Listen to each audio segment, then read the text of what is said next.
Hello everyone, welcome to new world YouTube channel. जैसा कि आजकल हमारे देश में वन नेशन वन इलेक्शन पर काफी डिस्कशन हो रहा है। ये वन नेशन वन इलेक्शन यानी एक देश एक चुनाव होता क्या है? तो एक देश एक चुनाव जैसा कि नाम से ही समझ में आ रहा है, एक पूरे देश में एक बार में ही चुनाव, या इसको हम लोग ऐसे समझ सकते हैं कि पूरे देश में लोकसभा, राज्य विधानसभाओं और साथ ही साथ जो नगर पंचायत, जिला पंचायत और जो पंचायतों के चुनाव होते हैं उनको एक साथ एक समय पे करा। तो आज हम लोग इस टॉपिक को बहुत ही सरल भाषा में समझेंगे। तो चलिए स्टार्ट करते हैं। आपने अक्सर सुना होगा कि हमारा प्यारा देश भारत दुनिया का सबसे बड़ा लोकतंत्र। इसका क्या मतलब है? तो इसका मतलब है कि अपने देश में 1.4 बिलियन लोग हैं, जिसमें से लगभग 96 करोड़ के आसपास वोटर्स हैं, जो दुनिया में किसी भी दूसरे देश से ज्यादा है। अपने देश में जो चुनाव होता है वो कई लेवल्स पे होता है, जैसे लोकसभा, राज्य विधानसभा और लोकल बॉडी। इन सभी चुनावों को फ्री और फेयर तरीके से पूरा कराने की जिम्मेदारी इलेक्शन कमीशन ऑफ इंडिया की यानी भारत निर्वाचन आयोग की होती है। अच्छा, 25 जनवरी 1950 जब से भारत का चुनाव आयोग बना है, तब से चुनाव आयोग अपनी इस जिम्मेदारी को बहुत अच्छे से संभाल रहा है। यहाँ पर आपको एक फैक्ट और पता होना चाहिए कि 25 जनवरी को इलेक्शन कमीशन ऑफ इंडिया बना था, इसीलिए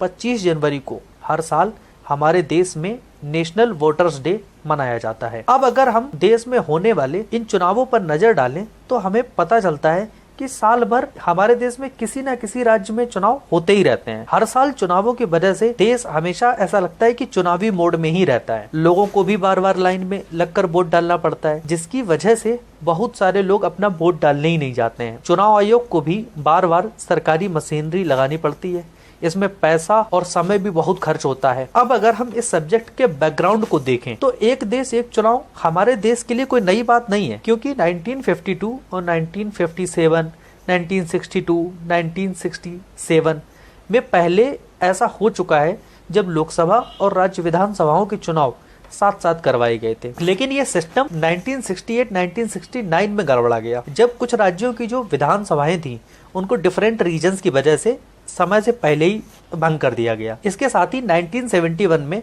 लोकसभा के चुनाव जो थे वो भी समय से पहले ही करवाए गए थे। अब एक राष्ट्र एक चुनाव की चर्चा चल रही है, तो सरकार ने इस आइडिया को ग्राउंड पर लाने के लिए 2 सितंबर 2023 को हमारे जो फॉर्मर प्रेसिडेंट हैं श्री रामनाथ कोविंद जी, इनकी अध्यक्षता में 8 मेंबर्स की एक कमेटी बनाई और इस कमेटी ने डिफरेंट स्टेक होल्डर्स और एक्सपर्ट से डिटेल डिस्कशन किया। इसके साथ ही 47 पॉलिटिकल पार्टी से भी सजेशंस मांगे गए, जिसमें से 32 राजनीतिक पार्टियों ने एक देश एक चुनाव के कॉन्सेप्ट का सपोर्ट किया, जबकि 15 ने लगभग इसका विरोध किया या अपनी कोई सलाह नहीं दी। इसके साथ ही कमेटी को पब्लिक से भी 21,558 रिएक्शंस मिले। इन सारे डिस्कशन और रिएक्शंस को एनालाइज करने के बाद कमेटी ने 14 मार्च 2024 को अपनी डिटेल्ड रिपोर्ट या रिकमेंडेशंस कह सकते हैं उसको प्रेसिडेंट ऑफ इंडिया को सौंप दिया। अब आगे की कहानी को हम लोग 3 स्टेप्स में समझेंगे। पहले हम लोग रामनाथ कोविंद कमेटी की जो रिकमेंडेशंस हैं वो समझेंगे। दूसरा हम लोग समझेंगे इस आइडिया को जो सपोर्ट करने वाले लोग हैं उनके क्या आर्गुमेंट हैं,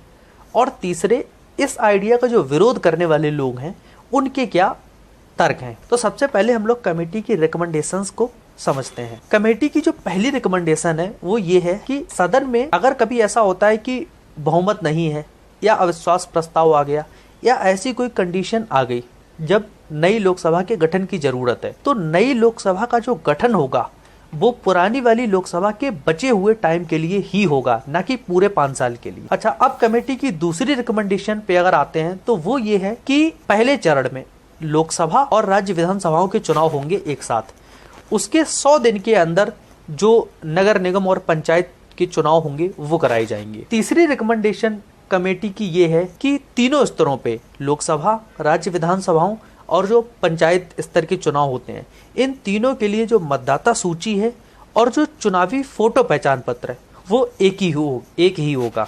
कमेटी की चौथी रिकमेंडेशन जो है वो है संविधान के आर्टिकल 83, जिसमें संसद के दोनों सदनों की अवधि है, और आर्टिकल 172 जिसमें राज्य विधानसभाओं की अवधि है, सहित कुल 18 आर्टिकल्स में संशोधनों की सिफारिश की है। कमेटी का जो अगला रिकमेंडेशन है वो है राज्य विधानसभाओं का कार्यकाल लोकसभा के कार्यकाल के बराबर ही होगा, यानी जब लोकसभा भंग होगी उसी समय सारी विधानसभाएं भी भंग हो जाएंगी। अब हम लोग इस आइडिया को सपोर्ट करने वाले लोगों के आर्गुमेंट्स की बात करते हैं। तो इस आइडिया को, एक देश एक चुनाव के आइडिया को सपोर्ट करने वाले लोगों का पहला तर्क है कि इससे बार बार चुनाव में होने वाला जो भारी सरकारी खर्च है वो कम होगा और इससे जो पैसा बचेगा वो देश के डेवलपमेंट में लग पाएगा। दूसरा तर्क उन लोगों का ये है कि कम चुनाव होने से ज्यादा वोटर्स चुनावों में भाग लेंगे, क्योंकि उनको बार बार वोट डालने की वजह से परेशान नहीं होना पड़ेगा और इससे हमारा लोकतंत्र और मजबूत होगा। एक देश एक चुनाव के पक्ष में